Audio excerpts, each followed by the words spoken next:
And now, Diecast news and reviews on the Diecast Media Network. Hey there folks, Chuck here, and I am very excited about this today. In fact, I'm going to move things up here so you can see it a little better. But check this out. I'm very excited to have finally found these. These were recently at Big Lots for $9.99, which is pretty cool considering I think they're like $20+ on Amazon right now. They were exclusive for a while. I think you could only get them at Pizza Huts. But now you can get them at Big Lots, because I guess not enough people bought them at Pizza Hut.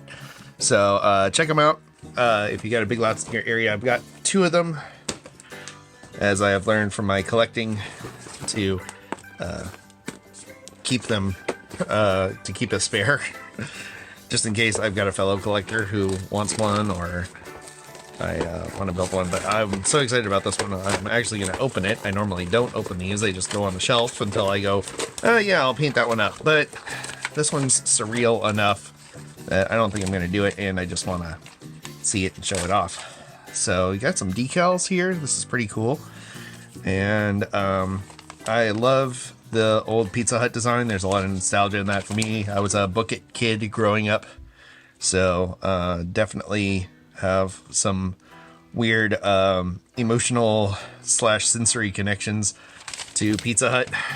And I'm very sad that they no longer use that design, although I am really happy that they brought the retro logo back. So you got a little base here, you got a little street thing here, and let's see,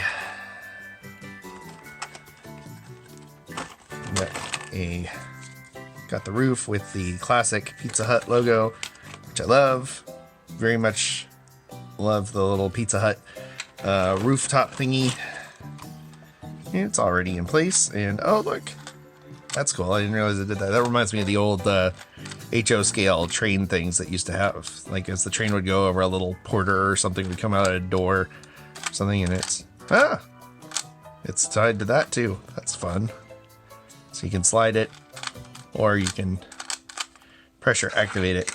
So that's very cool. All right, we got a couple of pieces of road here, and it says 775. So you take the little piece of road and put that on here. Aha. It's nothing quite like trying to figure out something as you go while you're recording. But yeah, I might save the other one and paint it up and weather it, but I just wanted to see this in person and take you along with me for the ride. So it's got very nice. I really like this GTI. It's got great tampos on it. It's nice and simple. It says T-Dog on the back. I don't know who T-Dog is, but good for you.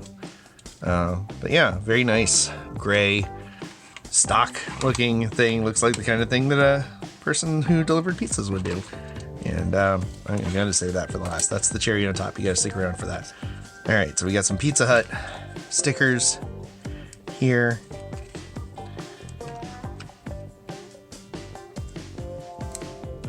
That's very cool. Again, with the retro logo on it. Can tell the elder millennials are kind of coming into that target demographic, because they're going back to, you know, them and Burger King, going back to the 80s and 90s style designs. And shocked Taco Bell hasn't steered into that one yet and brought back their crazy pastel interiors that they had in the 90s. We're not quite pastel and not quite neon, but check that out. And that little guy goes right in there. And so we get a little sign for the window. There's a little detent in there for the window. That's nice. And it makes it nice and easy for folks like me who are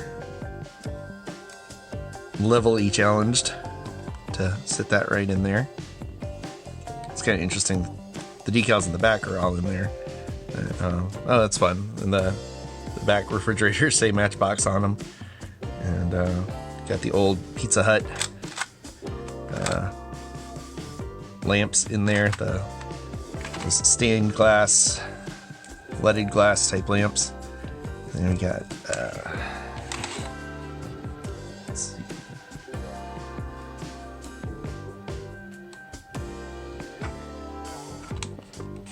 Here we go. Got our little patches of grass. I was thinking about that the other day. Remember when there used to be, you know, actual like greenery and stuff outside of fast casual dining, and they'd have little nice gardens and stuff, and you know, it's a sign of the times. I don't think it's necessarily a good or bad thing that they stopped doing them. It's just something that it's from a different era. So, all right, I think this is ready. Let's just put the roof on first. So we'll do things the proper way here. Roof goes on. I guess there's just it's just open on top. And I guess that's to, yep, that stays open on top. I guess that's to allow light in. A lot of the old Transformers actually had little clear plastic bits on the top of the Transformer's head that would actually channel light through, so it would look like their eyes kind of glowed a little from the ambient light in the room, which I thought was a very clever touch. So that's kind of their take on this. And then you just pop that bad boy in there. And all right, so here's the pièce de résistance. Here we got our GTI, and you don't have a GTI without a source of income, so you gotta put this little roof guy on top. See if that snaps in here. Okay, it does. I'm curious. Does this work on other vehicles? Let's try this Matrix Lincoln. No, that just happens to be here. Ah, it does. So Morpheus can pick up some side hustles in the Matrix. That's good to know. So, if you know me or you've listened to Diecast Breakdown, you know I love pizza delivery vehicles. I've got Johnny Lightning, several Johnny Lightnings. Johnny Lightning has done a Chevy Citation, and they did the Papa John Firebird with pizza delivery things. And I've got an old Ertl Chevette that has a delivery it was a Domino's promotional thing. So anyway, all right, here we go. Let's see. How does it go? It goes in and pa! Can you see it? That's pretty cool. All right, very fun. So yeah, if it's, you know, not super realistic by any stretch, but it is fun and it's a cool bit of nostalgia, and I will definitely be sharing this with my daughter, and I think she'll get a huge kick out of the little pizza person coming out and I guess just showing the pizza to the car before disappearing back inside. So, all right, well, that's it for this little unboxing. Thanks for sticking around to the end. Thank you for liking, subscribing, sharing, all that good stuff. And as always, I want to thank you for coming along with me for the ride. So until next time, stay fresh, cheese bags.